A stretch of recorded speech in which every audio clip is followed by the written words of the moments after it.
Here we are in Lviv following the event. Thank you so much for participating, and I was really keen to dig a bit more into what you're doing, what got you into what you're doing, what it's all about, and we're going to put some pictures of cute puppies in this. It'll probably end up being the most popular video on the channel, but there we go. That's what puppies do. Yeah, I hope so. So my name is Noel Tock. I'm Swiss, and I come from actually like a tech background, so I work in open source and WordPress, but I have been involved with humanitarian societies for 17 years now.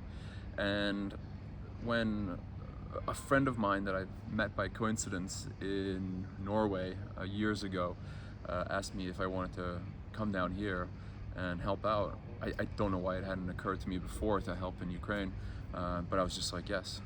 It was just kind of like a gut reaction. So here I am helping out evacuate animals from the front lines, feed animals that are in deoccupied areas, and then find them new homes also in Western Ukraine. Did you have any connection with Ukraine, Ukrainian language? No, very, very new to me. I think the biggest shock coming in, coming over the border, you're in Lviv, and then you're going to Kharkiv, and you're like, this is a really long way, to get there.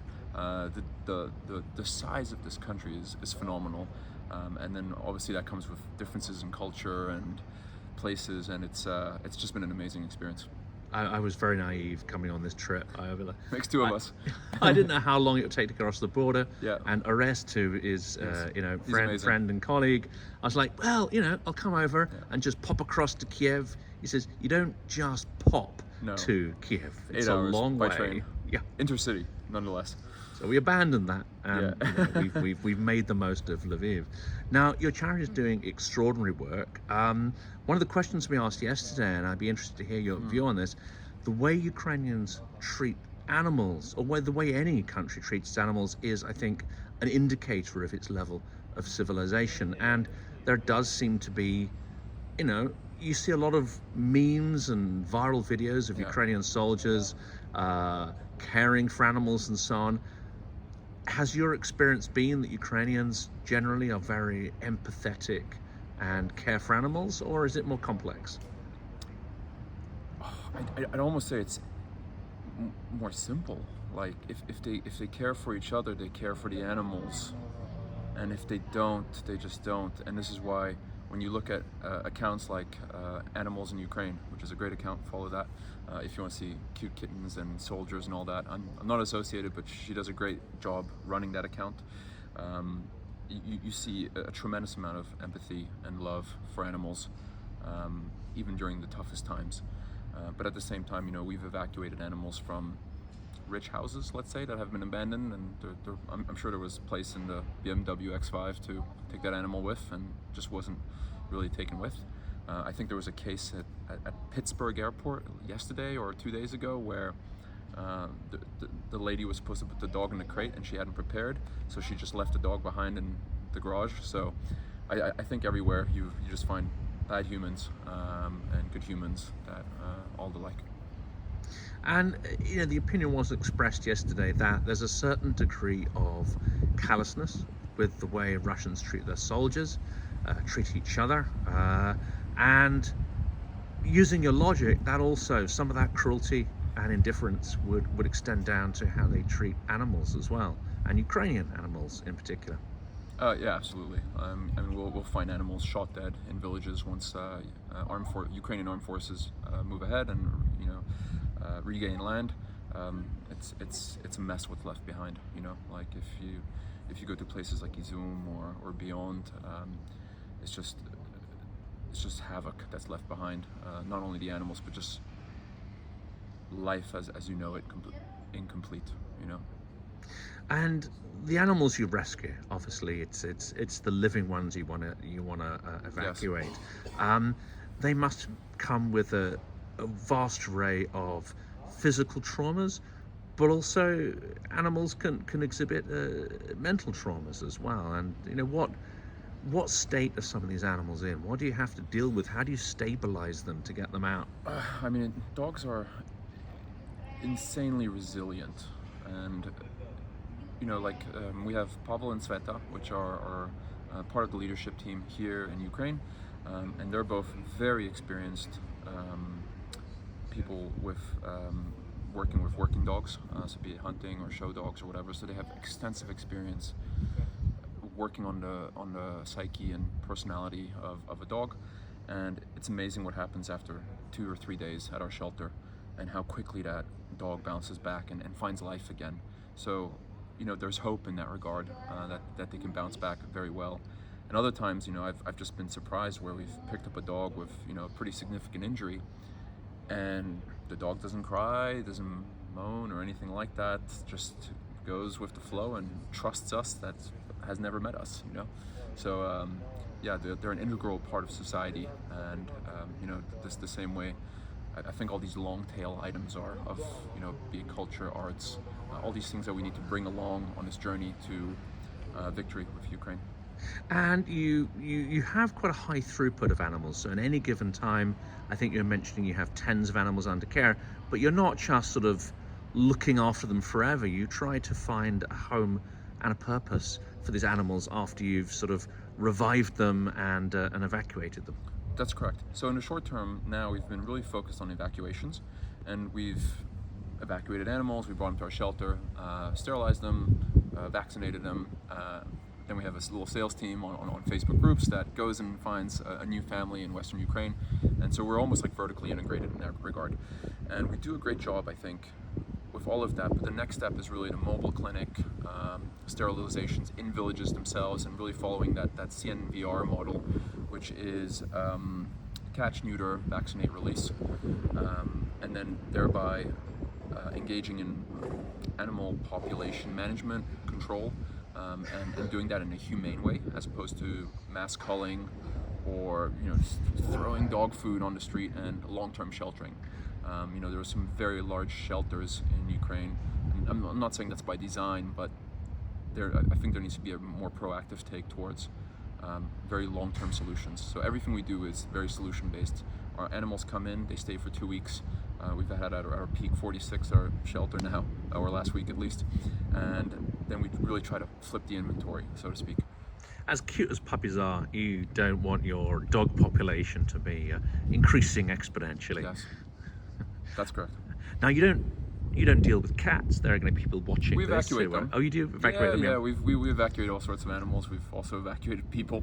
I think you just kind of help in where you can. Yeah. But our specialty is dogs, so our shelter is dogs. But if we can help by evacuating and bringing that cat person, whatever, to another location that's on our way, amazing. It's just part of the team effort, I think. And of course, there's a network of different civil society groups and so on. So are there other groups you collaborate with, support, who perhaps deal with other types of animals, other situations? I mean, we've seen the most funny shelter, I'd say, down in Kherson. This was before the attack on the dam, and they had black foxes, they have raccoons. I think they picked up a lemur on the way out of who knows where, and they were trying to figure out how to feed it, what to feed it, so that's Yana who runs it down there.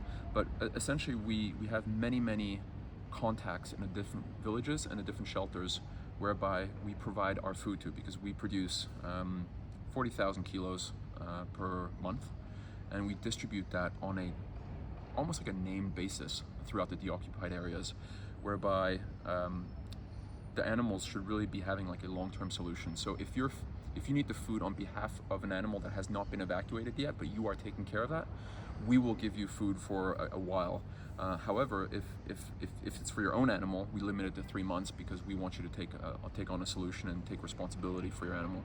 So there's rules we have to put in place, because resources are limited, and we also want to drive solutions. So I think yesterday you talked very eloquently about some of the potential future uses for dogs, because dogs, I guess, psychologically give them a purpose, and that's also a great part of the rehabilitation process. You've talked about demining and sort of, I guess, dogs that can help sort of de-stress people with PTSD.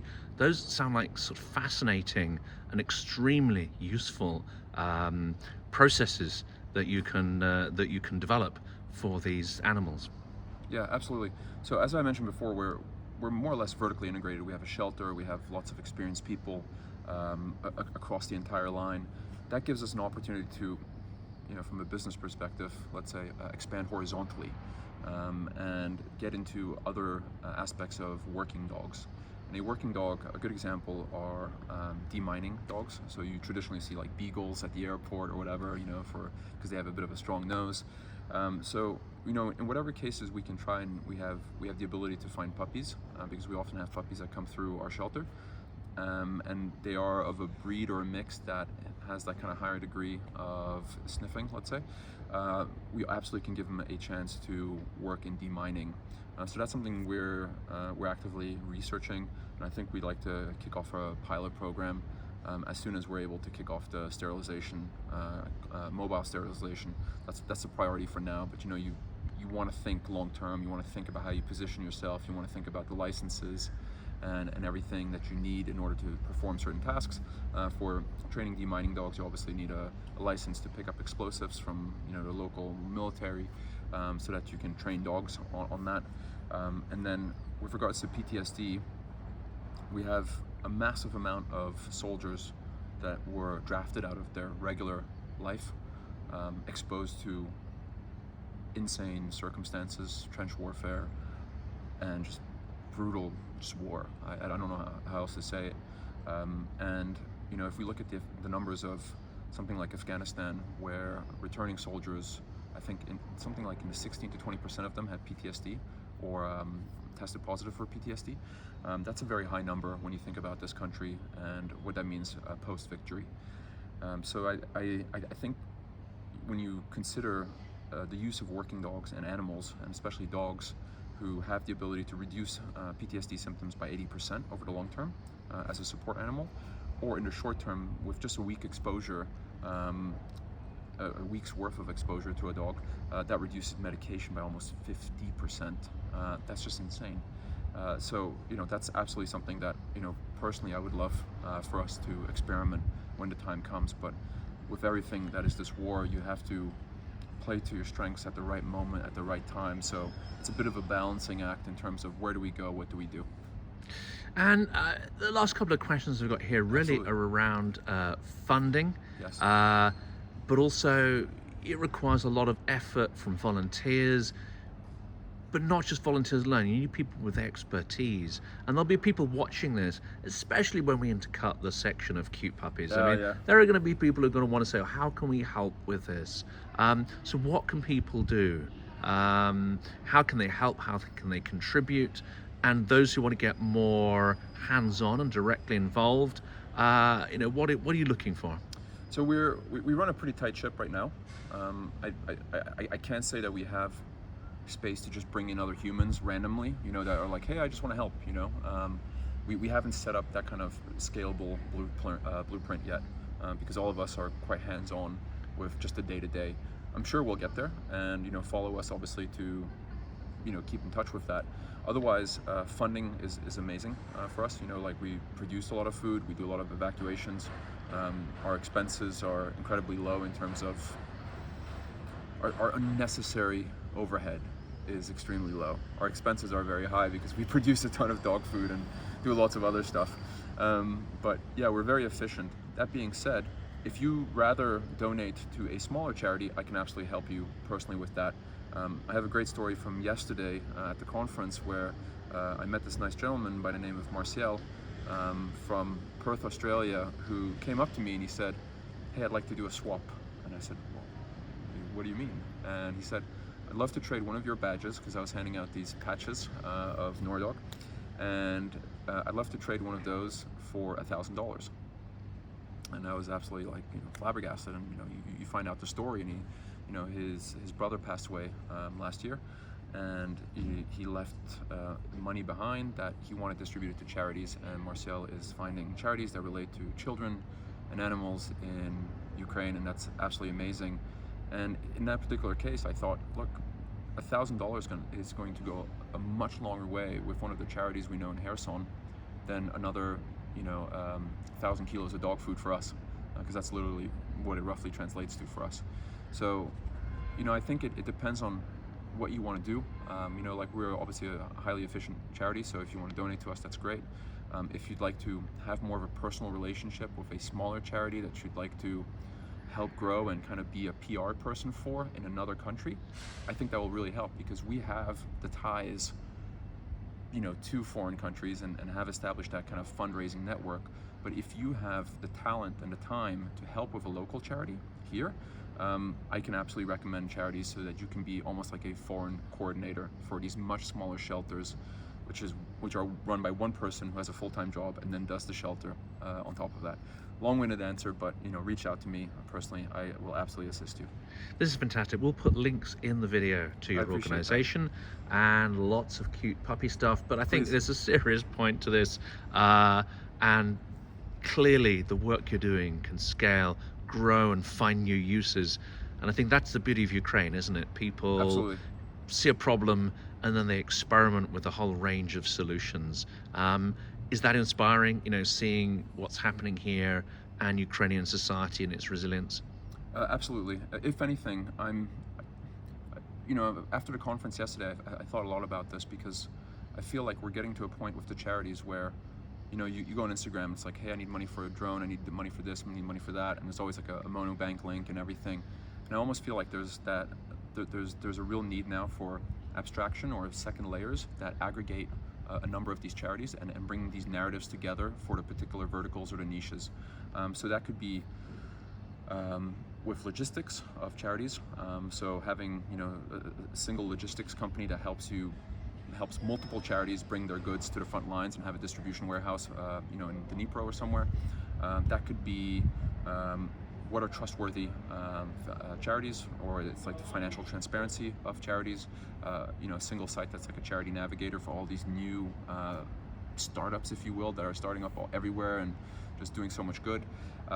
Another one that very much interests me is a document or a best practices standards for Western media, in terms of adopting almost like a blueprint in terms of how to report ethically, I think, on this war, because we heard yesterday many good challenges that the media here sees in the reporting of Western media, even if it's well intended. So I think that could be the starting place for the larger disinformation or AI kind of wave that comes later on, and that might set good precedents. It's been a huge pleasure speaking, and Absolutely. I'm so delighted you could take part in the event yesterday. Me too. Thank you for inviting me. This will be going live in the next couple of days. I'm setting back on my journey back to Oxford early this morning. I need a Kharkiv. Yeah, and then next time I'll be a bit more adventurous and come and film the work on site that you're doing. That would be a huge privilege to be able to do that. We'd absolutely love that.